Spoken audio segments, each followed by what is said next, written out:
Pembelajaran itu mengutamakan keterampilan seperti berpikir kritis, kolaborasi, dan kreativitas. Tapi banyak guru masih fokus pada cara mengajar lama yang kurang relevan dengan masa depan. Menurutmu nih, kenapa pentingnya guru Benar. untuk menyesuaikan metode pembelajaran mereka dengan dunia yang terus berubah? Hai, kembali lagi bersama Studi Ilmu Sosial. Salam sehat dan tetap semangat. Selamat datang di podcast kita hari ini. Kali ini kita punya tamu spesial nih yang mungkin tidak biasa. ChatGPT.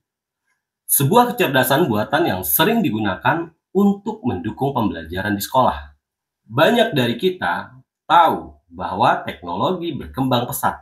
Tapi, apakah benar ini akan mengubah cara kita mengajar dan belajar? Kita juga sering mendengar bahwa beberapa guru merasa skeptis tentang peran teknologi dalam pendidikan. Nah, hari ini kita akan membahas hal itu. Jadi, mari kita mulai tanya-tanya sama ChatGPT nih. Oke, ChatGPT, sekarang silakan kamu memperkenalkan diri kamu.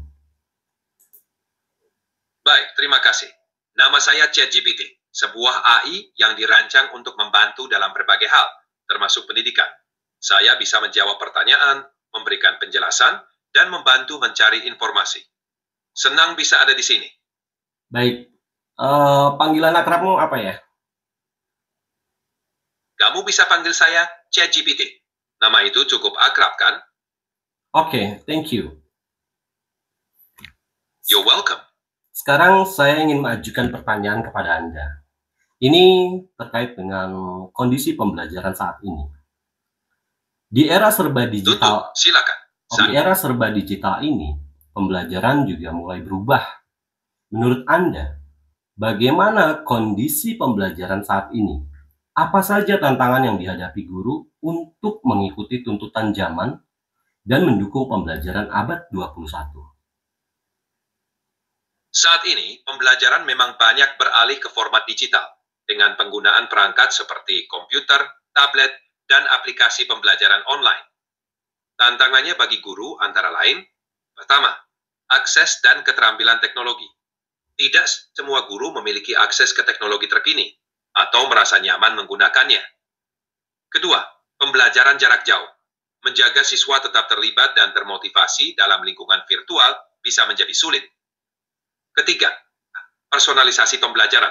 Memastikan bahwa materi pembelajaran sesuai dengan kebutuhan individu siswa, terutama dalam lingkungan daring. 4. Keseimbangan antara teknologi dan interaksi langsung. Menjaga keseimbangan antara penggunaan teknologi dan interaksi langsung, sehingga siswa tidak kehilangan aspek sosial dari belajar. Namun, teknologi juga membawa peluang besar, seperti akses ke sumber daya global, pembelajaran interaktif, dan kemampuan untuk menyesuaikan pembelajaran dengan kebutuhan siswa. Hal ini memerlukan adaptasi dan pelatihan, tetapi dengan pendekatan yang tepat, guru bisa untuk memperkaya pengalaman belajar. Oke, di era abad 21 ini kan pembelajaran itu mengutamakan keterampilan seperti berpikir kritis, kolaborasi, dan kreativitas. Tapi banyak guru masih fokus pada cara mengajar lama yang kurang relevan dengan masa depan. Menurutmu nih, kenapa pentingnya guru untuk menyesuaikan metode pembelajaran mereka dengan dunia yang terus berubah? Pentingnya guru menyesuaikan metode pembelajaran dengan dunia yang terus berubah ada karena beberapa alasan. Pertama, keterampilan abad ke-21 seperti berpikir kritis, kolaborasi, dan kreativitas menjadi semakin penting dalam dunia kerja dan kehidupan sehari-hari. Kedua, teknologi dan informasi berkembang pesat, sehingga siswa perlu belajar cara belajar, bukan hanya menghafal fakta. Ketiga, siswa yang terlibat dan termotivasi cenderung lebih berhasil, dan metode pengajaran yang relevan bisa membantu mencapai hal ini. Dengan menyesuaikan metode pembelajaran, guru dapat mempersiapkan siswa untuk menghadapi tantangan masa depan dan menjadi pembelajar seumur hidup. Oke, konkretnya gimana nih caranya agar guru tidak mengajarkan cara menghafal fakta atau konsep-konsep dan teori-teori yang panjang-panjang itu. Tapi bagaimana guru membina anak-anak, mendidik anak-anak, atau mengajar anak-anak itu bisa melakukan seperti tadi, cara berpikir, kolaborasi, dan kreativitas lainnya. Ada beberapa strategi konkret yang dapat digunakan guru untuk menghajar keterampilan abad ke-21. 1. Pembelajaran berbasis proyek (PBL). Melibatkan siswa dalam proyek nyata yang membutuhkan pemecahan masalah, kolaborasi, dan kreativitas. Misalnya, proyek sains yang berhubungan dengan lingkungan sekitar. 2. Diskusi kelas dan debat. Mendorong siswa untuk berpikir kritis dengan mengadakan diskusi dan debat tentang topik-topik relevan, seperti isu sosial atau peristiwa terkini. 3. Pembelajaran kolaboratif. Menggunakan kerja kelompok untuk menyelesaikan tugas, yang mengajarkan siswa bagaimana bekerja sama dan menghargai kontribusi orang lain. 4. Penggunaan teknologi. Memanfaatkan alat digital untuk menciptakan pengalaman belajar yang interaktif dan menarik, seperti simulasi online atau presentasi multimedia. 5. Pemberian umpan balik. Memberikan umpan balik yang konstruktif dan mendorong refleksi diri. Membantu siswa untuk memahami kekuatan dan area untuk perbaikan.